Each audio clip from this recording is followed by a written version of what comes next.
have Kunal Bahl here, although it doesn't need any intro, but let me talk a few lines about him. He's one of the people who chose to come back to India and start a business.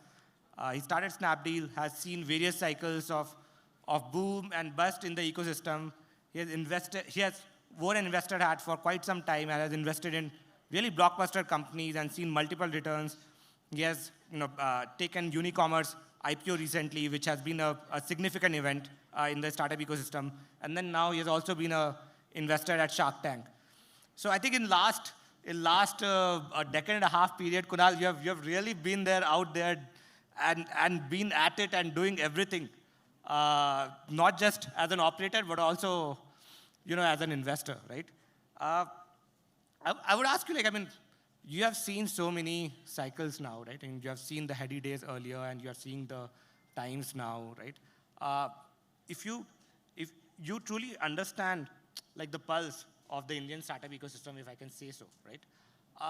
For the founders who are starting up now, if you imagine if you have to start as a founder today, how do you say the situation is different today versus where it was 10 years ago, when it was the early days of e-commerce and early days of the startup ecosystem? Yeah. Firstly, thanks for having me, Shashank. It's a real pleasure to be at FTX, and thank you to everyone who chose this session over others to attend. Really appreciate it. It would have been embarrassing if the room was not occupied. But you didn't mention that one of our star investments when it started was a company called Razorpay. And I must say, just coming here today just makes my heart fill with so much joy and pride that from what you and Harshil have built and your team has built over the last 10 years or so. It's just incredible. I think a round of applause for these guys. I think they're just fantastic. And they've really put India on the map with the quality of business they've built. Everywhere I travel outside India, when people talk about the 3 to 5 startups out of India that have built what in people's mind are now lasting, enduring companies. They're not companies that are here for 2 years, 3 years, capitalizing on one cycle or some hot wave. Razorpay always features on that list, and that is testament to what you guys have built. So, now to your question, when Rohit and I started in 2007, there were about 7 million internet users in India. 7 million. I think there may be 7 million in this vicinity now who are perpetually connected to the internet.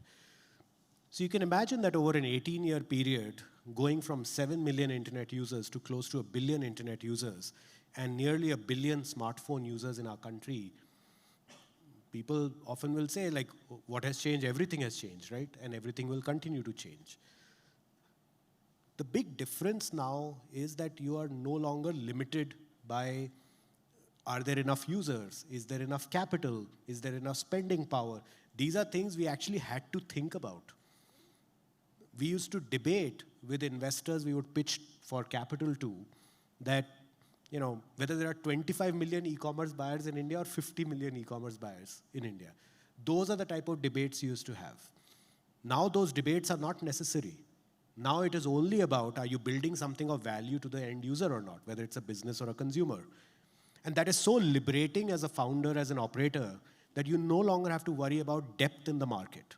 You only have to worry about what you need to do. Earlier, that was not the only worry we had. That bana bhi lenge, fir bhi koi use karega ya nahi. That's no longer a problem. And I can tell you it is such a big privilege. That is the big transformation our country has gone through over the last 10 years. That now if you build it, people will come. There was a time not too long ago where you built it and nobody still came, even if you built a high quality product. So, we must, as an ecosystem, really grab this opportunity with both hands and both legs and just not let it go. It is an incredible opportunity. I know we have more questions, but I do want to say one thing. Like people, I was in Dubai last week for some work and I attended some event also.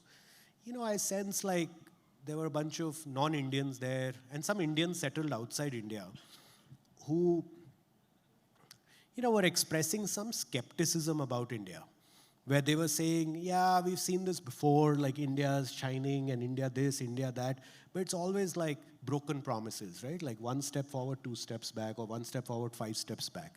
And then we are back to square one in our country. And I said, this time is different. And the reason this time is different is from AD 1 to AD 1700, for 1700 years, India was a top 2 GDP in the world. Top 2. Imagine the level of wealth and GDP and power that an America has today. We had that for centuries in a row. That's the kind of wealth and power we had. Then we had all these invasions for 300 odd years. Now after 350 years, we are again going to be a top 3 GDP in the world in the next 3 years. This is incontrovertible progress.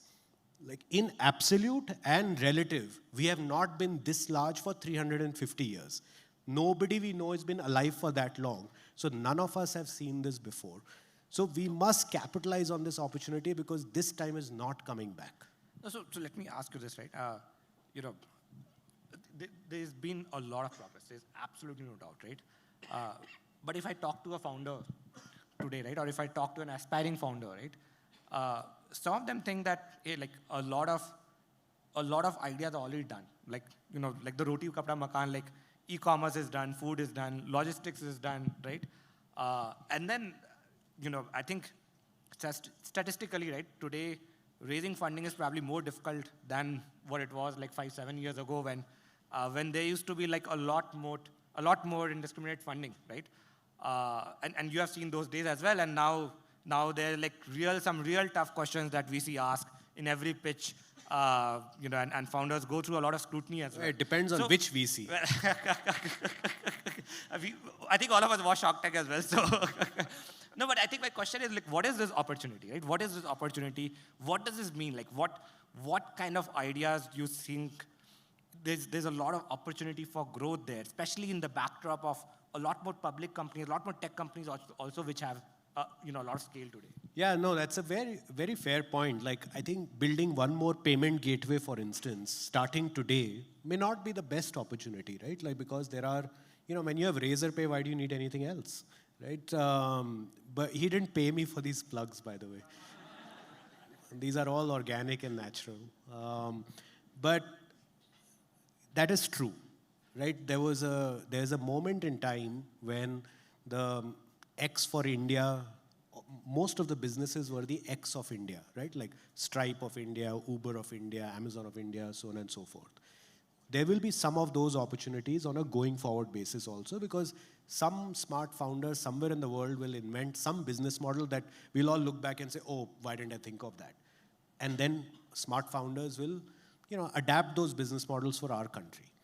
That said, to the earlier point that I made, where now that the market is so deep, rather than saying there is always this desire to go after these large TAMs, right? Like very large, like the VCs also many times like slides with like those big circles with like $10 billion TAM or $30 billion TAM. I actually hate those. I feel now that the market is very deep, what founders must look for is what we call like laughably small TAMs. Like narrowest slivers of the market which are today underserved, or nobody even knows need to be served. And just building a lot of consumer love there. And then earning the right to expand into other categories because of the consumer love that you're seeing.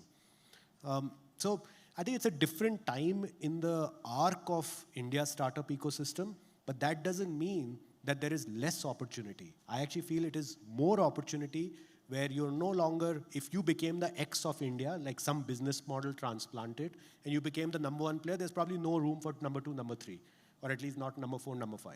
Now that's not the case. Now there is a plethora of opportunities. You're just not looking hard enough if you're not able to find something meaningful to build. How do you look for it? I mean, I'm just honestly asking as a young founder, right? Or doing something which the idea is not working, or otherwise trying to figure out a different idea to go for. How do you look for these opportunities? What kind of experiences? What kind of questions should I ask? To zero down on something unique and something interesting. Look, I feel that the insight around what to build usually comes from either context and or curiosity. You either have some context. You worked at Razorpay, like someone worked at Razorpay or another good company, and they found an interesting opportunity that they felt that the large companies were just not going to find particularly interesting. That is usually one way, like having context. That's why you would start a company in that space, where you'll say, hey, too small for someone else, let me build dominance in this, and that'll give me the right to go into other things. The second is obviously curiosity, where you just naturally a great observer about your environment, your surroundings. You read a lot, you talk to people, you're always thinking, your mind is always churning, even in the shower, that what can I do? Why is there imperfection in something that you have seen, and can you do a better job of it? And then you slowly, iteratively pursue a solution in that direction. So I've generally seen it either comes from context or it comes from some inherent curiosity. So you have invested in quite a few startups, right? And some of them have been really blockbuster success as well. So when a founder is pitching to you, right? And we have seen some of the Shark Tank pitches as well. How has things changed? Like, what do you think that founders are probably not doing today when going to an investor, right? What do you look for just from a USP lens that founders should pay attention to, when going to investors? Look, I feel I'll tell you a small story. I remember we were raising our first round of institutional capital in 2009, right? We were 1.5 years into our business. There were all of 6 venture capitalists in India, 6, right? Again, there'll be more maybe in this room or at least in this event. So there were 6 in India. And we went to 5 had said no, we went to the 6th one. Just like Rohit and I just went at it and we gave it 100%, and the VC obviously got convinced, and they called us 2 days later saying, Kunal, we really like what you guys are building. We'd like to invest in your company. I was like, fantastic, thank you. We'll send you a term sheet after this call. I was like, great, thanks. First thing I did was went to my laptop and Googled what is a term sheet, right? So I can tell you that the ecosystem has evolved tremendously. You see on Shark Tank itself, right? Like right now, which was a surprise for me because I've done it only once, the level of sophistication that now everyone's talking about EBITDA and PAT and unit economics, the level of sophistication that has percolated in the larger population, those who are not even pursuing entrepreneurship, is incredible.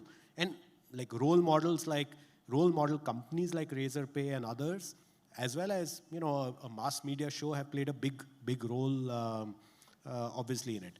That said, I feel that one of the things that founders are oftentimes not paying enough attention to in the early days, which I learned the hard way as a founder myself, is the importance of maintaining a P&L at the earliest stages of the business. Many times, advice, and often bad advice, is given that it doesn't matter.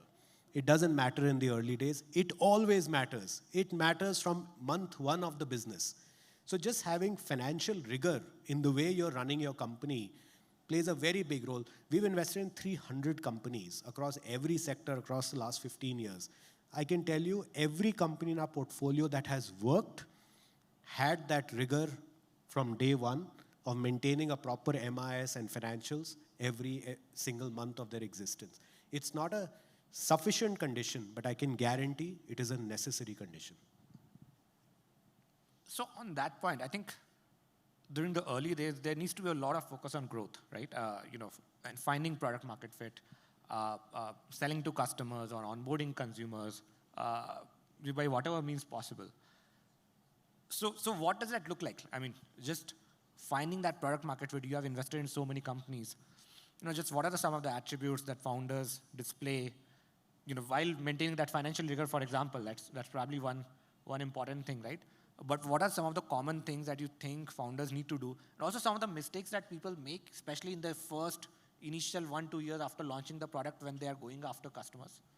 Yeah, I feel that the latter is a better answer to the former because I don't think there is a silver bullet where you can say you do this and you'll find PMF. Because फिर तो सभी कर लेते, right? But out of 10 companies, maybe one achieves product market fit for a reason because it's hard, right? It has so many dependencies, so much serendipity is at work, market timing, competition, ability to raise capital, team you have. There's so many things that go into finding product market fit. That's very hard to codify it. However, there are many things to not do that can increase the likelihood of finding product market fit, right? So for instance, being very focused on like a singular problem statement. Oftentimes, founders in the early days will have a portfolio approach that I'm doing these 3 things, kuch to chal jayega. That rarely works. It may work in 1 of 100 cases, but that rarely works. Usually, there is a certain belief system, like companies are built on certain belief system. So the best companies at the earliest of stages have a belief system that we think this will work.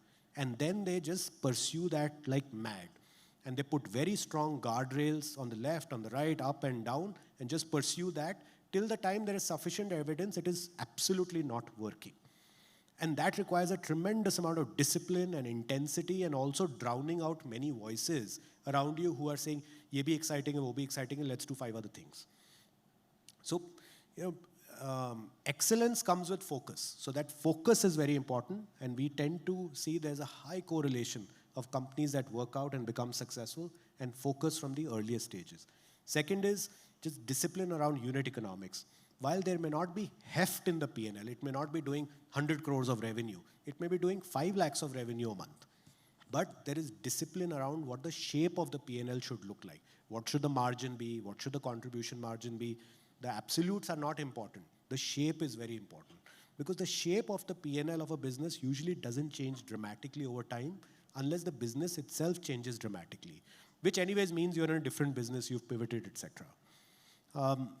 And third is, which I kind of mentioned earlier, which is just ensuring that you're not going after very large markets upfront, go after those laughably small TAMs. So these are sort of the things. That's a very counterintuitive advice, by the way, because a lot of VCs say that you should go after large TAMs, and play in a big market kind of scenario. Yeah, but practically speaking, when your seed round is 2 crore rupees or 3 crore rupees, and you have 2 founders and 3 interns, how are you going to win in a large market? Right? So you have to be also practical about what your resources are at this point in time and find the part of the market that you can actually dominate with the resources you have today and win the right to win more resources, get more resources so you can go after larger TAMs in the future. One question on, AI has been the conversation for the year, right? But more broadly, I think there's a lot of developments happening from a deep tech lens, right? Especially in more developed markets like US. And I feel somewhere in India, we're still not seeing enough activity or enough excitement around it for whatever reason, even though I think there's a lot of scope there, right? What is your viewpoint, like especially on technologies like AI or on defense or cybersecurity, right? Or the emerging fields that are present? Yeah.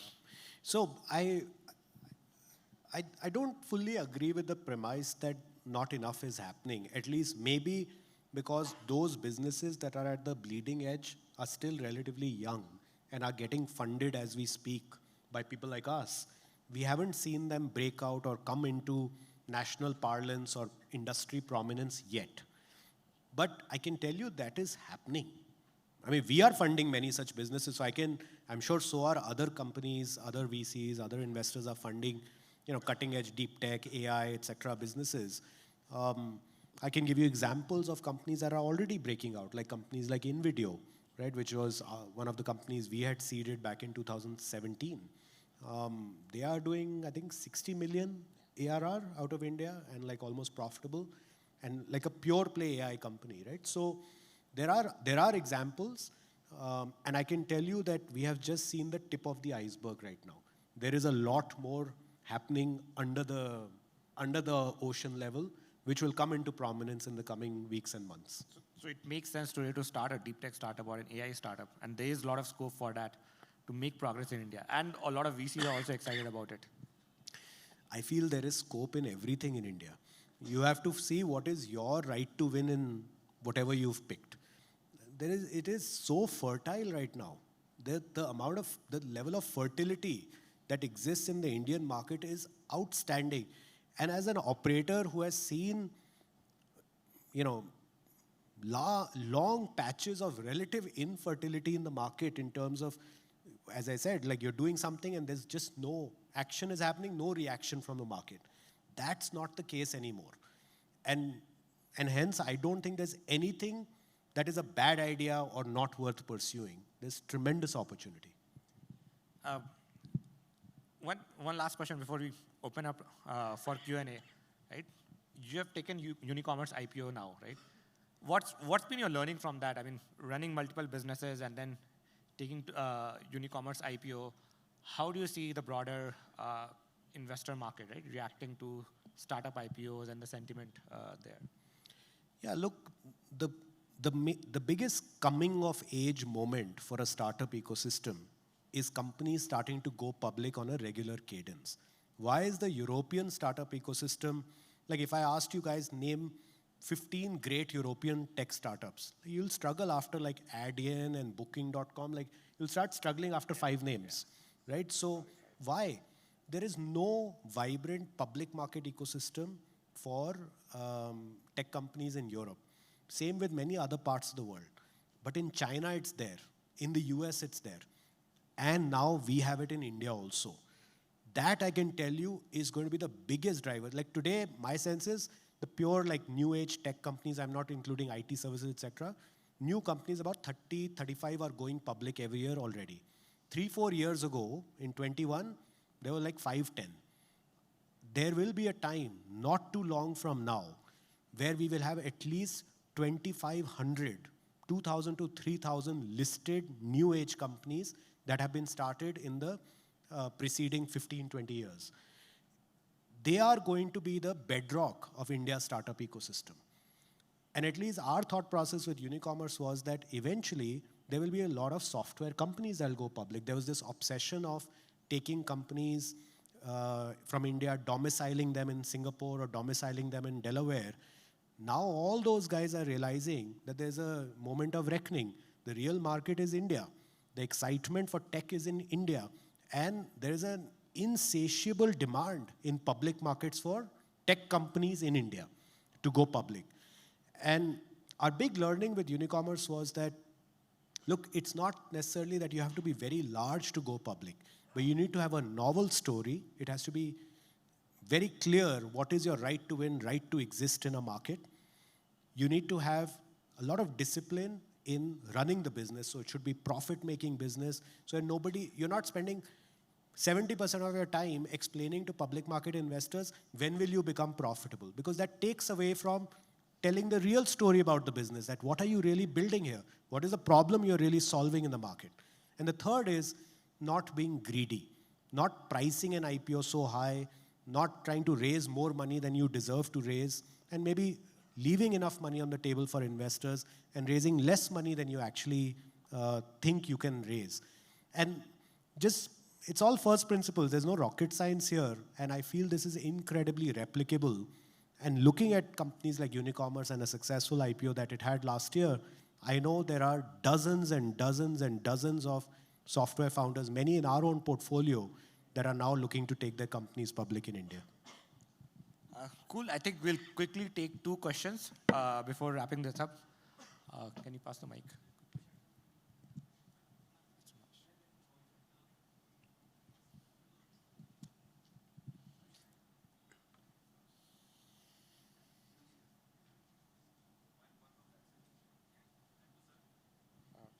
So you can speak. Thank you, Kunal sir and Shashank sir. This was very insightful discussion. And I want to ask Kunal sir, how relevant right now that the funding market or the tech world in the travel space? What are the things are coming new? Or how are the new gen founders looking the travel space to monetize? Or you can add to that, another question is that, like, how you are tapping the creator economy, specifically travel creators, to club it with the travel tech. You know, one of the trends which is obviously now well established and well recognized is that the newer generation, the Gen Z, the millennials, they are more interested in spending on experiences versus material possessions. And one of the things that they are spending more on is actually travel. There was an interesting report that I was reading which will give you a sense for this, right? Earlier, when someone used to travel for work, let's say they spent 8,000 rupees on a room night. And when they traveled with their family, they spent 5,000 rupees on a room night. Now, when the same person travels for work, they're still spending 8,000 rupees a room night, but for their leisure with their family, they're spending 12,000. That is what has structurally changed in India with the rising income, rising aspiration, rising awareness, and rising allocation to experiences out of the overall discretionary income in the household. So I feel the potential for travel is incredible, but you know that's obviously a very generic response. In the end, when the question is what type of travel startup will work, that really depends on the micros of that business. Like what is that business's right to win? What is that business's differentiation? And just to add to that, how creators can leverage or monetize their influence using the travel tech. Yeah, actually, we've met 2-3 companies that are trying to build marketplaces for travel tech creators. It's very interesting, but it's early days. But intuitively, it may make sense because I think a lot of people are drawing inspiration of where to travel by looking at these very enticing Instagram reels. Thank you so much, sir.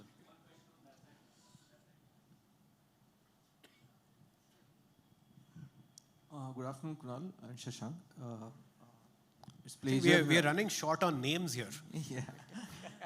So, Kunal, my question is, what is your insight or advice for the budding entrepreneurs from tier 2, tier 3 cities? Yeah, that's my question.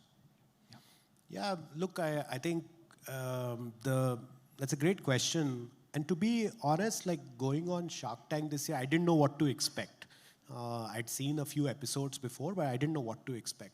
And I can tell you, it just inspired me to no end the level of the quality of thinking, the quality of company creation, the discipline with which companies are being operated by founders from tier 2, tier 3 cities. There is a certain amount of equalization that has happened over the last few years because now connectivity is no longer limited to the cities. Income is no longer, or discretionary income is no longer limited to the cities. Smartphone availability is no longer limited to the cities. Digital payment, trust, and the act of doing it is no longer limited to the cities. What is it that is available in cities that is no longer available to a founder in small towns? Only one thing may be talent density. That also, in a hybrid world, is getting mitigated to a good degree. So now we are only limited by our own imagination as founders in smaller towns and cities as to why we can't build nation scale or international scale businesses. So, and we are seeing that, right? Like at least in Shark Tank, I funded some companies this time, which were not from Delhi, Bombay, Bangalore, Chennai, Hyderabad. Many actually, maybe half of them. And so did others. And even outside of the show, from Titan Capital itself, my sense is at least 15-20% companies are no longer from a top 5, top 6 metros. And that trend is only going to increase. So I think nothing should be holding back a founder in a small town now. Right? It is the nation's your canvas, you must go for it. Thanks a lot. Thank you. Great. I think with that, we come to the end of the session. And I think if I have one takeaway, I think the India opportunity continues to be really large, really enticing. And there is no idea which is not worth doing. You really just need the courage to go after it, right? And there is no better time to be an entrepreneur. And I hope Titan Capital will make 300 more investments in next 5-6 years. And we'll again catch up in 2030 and ask Kunal how he invested as Titan Capital then. Okay, please give a big round of applause to Kunal. Thanks a lot, folks.